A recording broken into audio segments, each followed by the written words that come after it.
নমস্কার সকলকে, স্বাদে গন্ধে চ্যানেলে তোমাদের আরও একবার স্বাগত জানিয়ে শুরু করব আমার আজকের রেসিপি।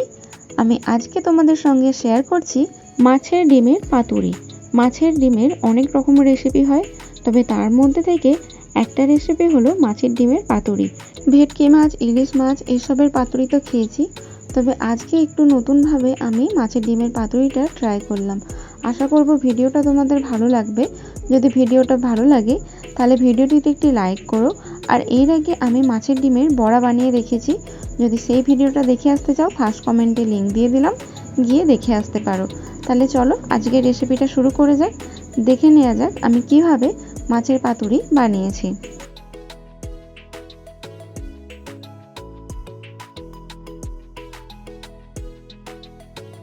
পাতুরি বানানোর জন্য আমি মশলাটা আগে তৈরি করে নেব।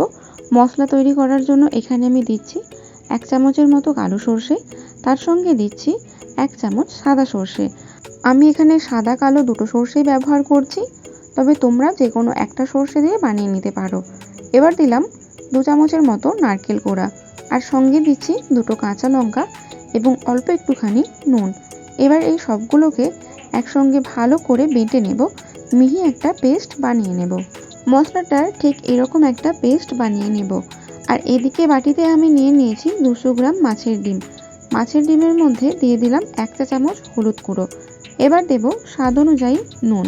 এবার দিয়ে দেব বেশ কিছুটা লঙ্কার কুচো। একটু ঝাল ঝাল বানাবো তাই একটু বেশি করে লঙ্কা কুচো ব্যবহার করেছি, তবে তোমরা তোমাদের নিজেদের স্বাদ অনুযায়ী ব্যবহার করো ঝালের পরিমাণ। এবার দিয়ে দিলাম 2 চামচের মতো কোড়ানো নারকেল, তার সঙ্গে দিয়ে দিচ্ছি বেশ কিছুটা পরিমাণের সর্ষের তেল। পাতুরিতে সর্ষের তেলের গন্ধ বেশ ভালো লাগে, তাই একটু বেশি করে সর্ষের তেল দিলাম এবং তার সঙ্গে দিয়ে দিলাম একটা বড় সাইজের পেঁয়াজকে কুচি করে। এবার আগে থেকে যে মশলাটা রেডি করে রেখেছিলাম বেটে, ওটাকে মাছের ডিমের ওপরে দিয়ে সব কিছুকে একসঙ্গে ভালোভাবে মেখে নেব।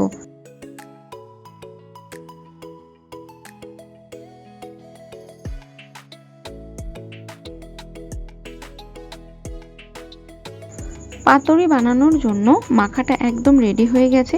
এবার পাতুরিটা আমরা কলা পাতায় বানাবো, তো তার জন্য কিছু কলা পাতা আমি আগেই রেডি করে রেখেছি।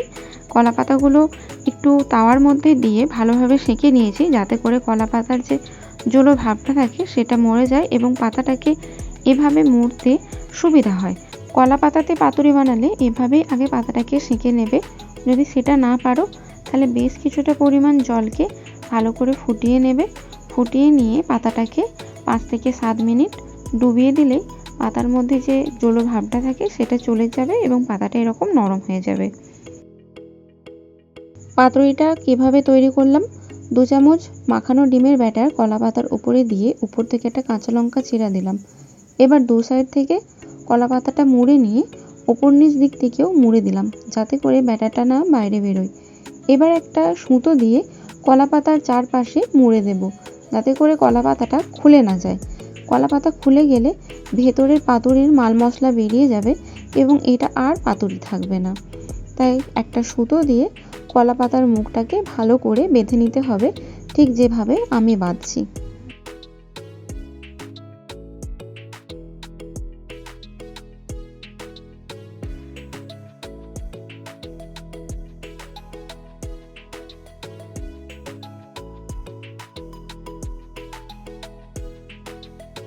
তোমাদের দেখার সুবিধার্থে আমি আরও একবার বানিয়ে দেখালাম।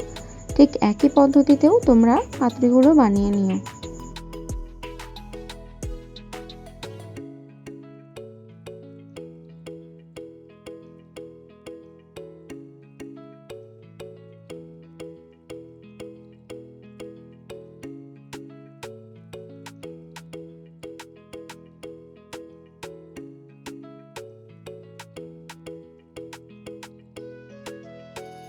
এখানে আমি 5টা পাতুরি বানিয়ে নিয়েছি, এখনও কিছুটা ব্যাটার বাকি আছে, ওটা একটু পরে বানাবো। চলো তোমাদেরকে দেখিয়ে নিই কেমনভাবে পাতুরিটা বানাতে হয়। আর অবশ্যই করে পাতুরিটা তোমরা খাওয়ার আগে বানিও, এতে করে পাতুরিটা খেতে ভালো লাগবে, কারণ পাতুরিটা গরম গরম খেতেই ভালো লাগে। তো পাতুরিটা তৈরি করার জন্য আমি একটা তাওয়া নিয়ে নিয়েছি, সেটাকে ভালো করে গরম করে তার মধ্যে অল্প একটুখানি সরিষার তেল দিয়ে দিলাম। এবার তেলটাকে চারপাশে ভালো করে বুলিয়ে নিলাম। এবার একে একে একটা করে কলা পাতার পুঁটুলিগুলো দিয়ে দিলাম। এবার মিডিয়াম আঁচে এটাকে 5 মিনিট সেঁকে নেব। এই পিঠটা 5 মিনিট সেঁকে নেওয়ার পর আবারও ওই পিঠে পাল্টে দিয়ে 5 মিনিট সেঁকে নেব। এভাবে পাতুরিগুলোকে বানিয়ে নিতে হবে।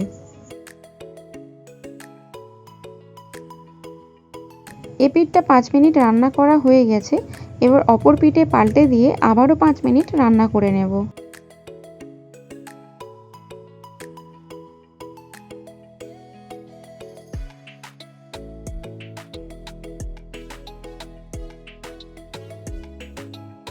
এভাবে এপিঠ ওপিঠ উল্টে পাল্টে 4-5 বার রান্না করে নিলেই আমাদের পাতুরি একদম রেডি হয়ে যাবে। কিছুক্ষণ পর দেখবে পাতুরিটা ঠিক এরকম পর্যায়ে চলে এসেছে, কলা পাতার রং পাল্টে গেছে। এবার এই পাতুরিগুলো পরিবেশন করার জন্য একদম রেডি। চলো তোমাদের পরিবেশন করে দেখাই। এখানে আমি গরম ভাতের সঙ্গে নিয়ে নিয়েছি পাতুরি। গরম ভাত দিয়ে খাওয়ার জন্য প্রথম পাতে এরকম পদ রাখা যেতেই পারে। পাতুরিটা তো দেখেই লোভ লাগছে, দেখো তো কতটা লোভনীয় হয়েছে, আর খেতেও হয়েছে তেমনই সুন্দর। তাহলে বন্ধুরা, আজকের ভিডিওটা এখান পর্যন্তই রইল। দেখা হবে পরবর্তী কোনো ভিডিও। ততক্ষণ ভালো থেকো, সুস্থ থেকো, আর আমার এই স্বাদে গন্ধে চ্যানেলের পাশে থেকো। আজকের ভিডিওটা যদি ভালো লেগে থাকে তাহলে অবশ্যই করে ভিডিওটিতে একটি লাইক করো, আর আমার চ্যানেলে নতুন বন্ধু হয়ে থাকলে আমার চ্যানেলটিকে সাবস্ক্রাইব করে আমার পাশে থেকো। যদি তোমরা মৌরলা মাছের পাতুরি দেখতে চাও আমাকে কমেন্ট করো। আমি আগে মৌরলা মাছের পাতুরি বানিয়ে রেখেছি, সেই ভিডিওর লিঙ্ক কমেন্ট বক্সে পিন করে দেবো।